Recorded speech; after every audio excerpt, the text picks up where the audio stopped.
يا زهور الروض ميدي أسمعي ليلي نشيدي.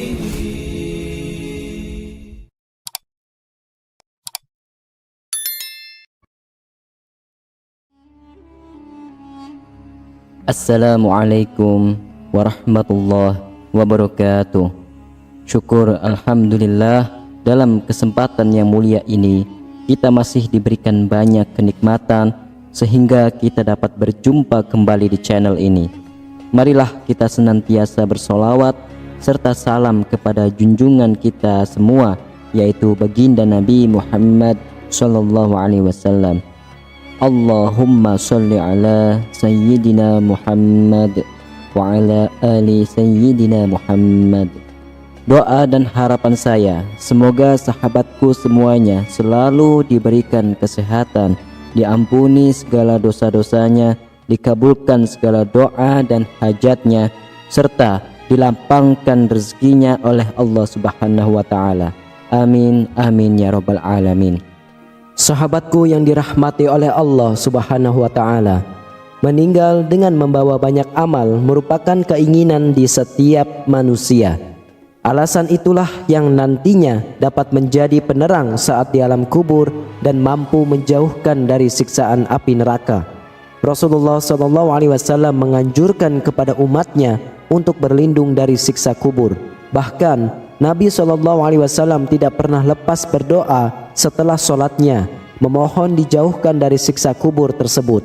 Diriwayatkan dari Abu Hurairah radhiyallahu anhu bahwa Rasulullah SAW telah bersabda, jika salah seorang dari kalian selesai membaca tasyahud akhir, hendaklah berlindung kepada Allah dari 4 perkara, dari siksa neraka jahanam, siksa kubur, fitnah kehidupan, dan fitnah setelah mati, serta dari fitnah Al-Masih Dajjal.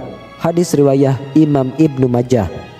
Dalam hadis yang lain disebutkan mengenai keadaan alam kubur dari Ibnu Umar radhiyallahu anhu, yang mengatakan bahwa Rasulullah SAW pernah bersabda, sesungguhnya seseorang di antara kalian apabila mati ditampakkan kepadanya setiap pagi dan petang kedudukannya.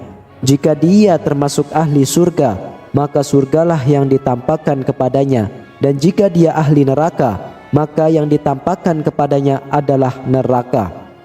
Lalu dikatakan kepadanya, inilah tempatmu kelak, inilah tempatmu kelak sampai Allah membangkitkan kamu untuk menempatinya di hari kiamat. Hadis riwayah Imam Bukhari dan Imam Muslim. Dari penjelasan hadis Nabi SAW di atas dapat diambil kesimpulan bahwa setiap muslim dianjurkan untuk selalu berdoa memohon kepada Allah agar dijauhkan dari siksa kubur dan fitnah setelah mati. Lantas para sahabat, apa saja amalan penerang kubur? Berikut ini 10 amalan penerang kubur yang bisa dikerjakan saat di dunia. Yang pertama, mengerjakan sholat wajib. Salah satu kewajiban yang harus dikerjakan oleh umat Rasulullah SAW yaitu mengerjakan sholat 5 waktu sebagai perintah dari Allah Subhanahu wa ta'ala.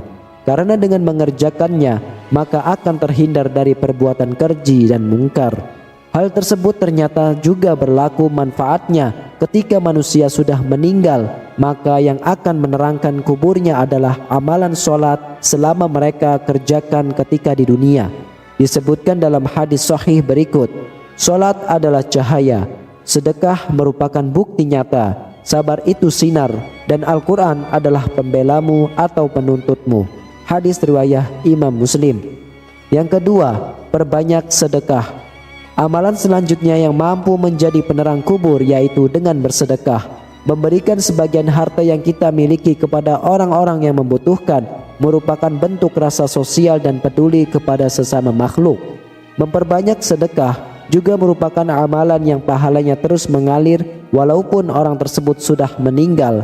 Dalam hadis riwayah At-Tabrani diterangkan, sedekah akan memadamkan api siksaan di dalam kubur. Yang ketiga, doa anak soleh. Salah satu penyebab penerang alam kubur seorang muslim ini yaitu doa dari anak yang soleh. Rasulullah SAW bersabda, yang artinya Jika anak cucu Adam mati, maka semua amal perbuatannya terputus, kecuali 3 hal: sedekah jariah, ilmu yang bermanfaat, dan anak soleh yang mendoakan orang tuanya. Hadis riwayat Imam Muslim. Yang keempat, membaca Al-Quran agar mendapat syafaat. Amalan sebagai penerang kubur salah satunya dengan memperbanyak membaca Al-Quran. Pasalnya, dengan memperbanyak bacaan Quran mampu menjadi penolong di hari kiamat dan juga penerang ketika di alam kubur. Seperti sabda Rasulullah SAW berikut ini, bacalah Al-Quran karena sesungguhnya di hari kiamat nanti ia akan menjadi syafaat kepada orang-orang yang mengikutinya. Hadis riwayat Imam Muslim. Yang kelima, doa meminta selamat di alam kubur dibaca saat tahiyatul akhir. Doa ini dapat dibaca saat tahiyatul akhir saat melaksanakan sholat wajib atau fardu. Bacaannya adalah Allahumma inni a'udzubika min azabil qabri wa min azabin nari wa min fitnatil mahya wal mamati wa min fitnatil masihi dajjal. Yang artinya, ya Allah, aku berlindung kepada Engkau dari azab siksa kubur dan dari siksa neraka dan fitnah kehidupan, fitnah setelah kematian, dan fitnah dari Al-Masih Ad-Dajjal. Yang keenam, membaca surah Al-Mulk.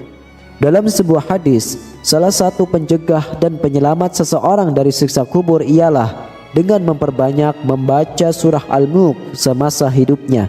Diriwayatkan dari Ibnu Abbas yang mengatakan bahwa Rasulullah SAW pernah bersabda, ada suatu surat yang membela pembacanya hingga memasukkannya ke dalam surga, yaitu Tabarakalladzi biyadihil mulk. Yang ketujuh, membaca surah Al-Ikhlas sebanyak 40 kali. Beberapa amalan lainnya yaitu dengan memperbanyak membaca surah Al-Ikhlas menjelang sakaratul maut dan dianjurkan untuk membaca sebanyak 40 kali. Hal tersebut dijelaskan oleh Bushrul Karim, Syekh Said bin Muhammad Ba'ashin, seorang muslim yang membaca surah Al-Ikhlas sebanyak 40 kali menjelang kematian, maka akan terhindar dari siksa kubur. Ia juga aman dari himpitan kubur, dan malaikat dengan telapak tangannya akan membawanya menyeberangi jembatan hingga ke surga. Yang kedelapan, membaca tasbih. Ada 2 kalimat yang ringan diucapkan namun berat dalam timbangan amal. Kedua kalimat itu yakni tasbih, subhanallah wa bihamdihi, subhanallahil azim. Dalam hadis yang diriwayatkan oleh Abu Hurairah bahwa Rasulullah SAW telah bersabda, 2 kalimat ringan di lisan, berat di timbangan, dan disukai yang maha pengasih yaitu Ar-Rahman, ya adalah subhanallah wa bihamdihi dan subhanallahil azim. Hadis riwayat Imam Bukhari. Dengan memperbanyak bacaan tasbih, artinya kecintaan kita kepada Allah semakin dekat dengan kasih sayangnya. Hal tersebut yang mampu mendapatkan penerang di alam kubur kelak. Yang kesembilan, melaksanakan haji dan umrah. Amalan lain yang mampu menjadi penerang manusia ketika di alam kubur yakni adalah melaksanakan ibadah haji ataupun umrah. Hal tersebut telah disebutkan dalam hadis yang diterangkan oleh Ibnu Katsir Al-Qurtubi yang dikomentari oleh Ibnu Taymiyah bahwa salah satu penyebab terangnya alam kubur seseorang yaitu dengan melaksanakan ibadah haji ataupun umrah. Yang terakhir, yang ke-10, doa sapu jagat kebaikan dunia dan akhirat. Di dalam surah Al-Baqarah ayat 201 terdapat bacaan doa sapu jagat untuk kebaikan dunia dan akhirat. Bacaannya adalah Rabbana atina fid dunya hasanah wa fil akhirati hasanah wa qina adzabannar. Yang artinya, ya Rabb kami, berilah kami kebaikan di dunia dan kebaikan di akhirat, dan pelihara kami dari siksa neraka. Quran surah Al-Baqarah ayat 201. Para sahabat, demikianlah 10 amalan penerang kubur yang bisa dikerjakan di dunia agar terhindar dari siksa kubur dan dilapangkan kuburannya ketika meninggal dunia. Semoga kita bisa mengamalkan dengan istiqomah. Amin ya rabbal alamin. Wallahu a'lam bishawab. Wassalamualaikum warahmatullahi wabarakatuh.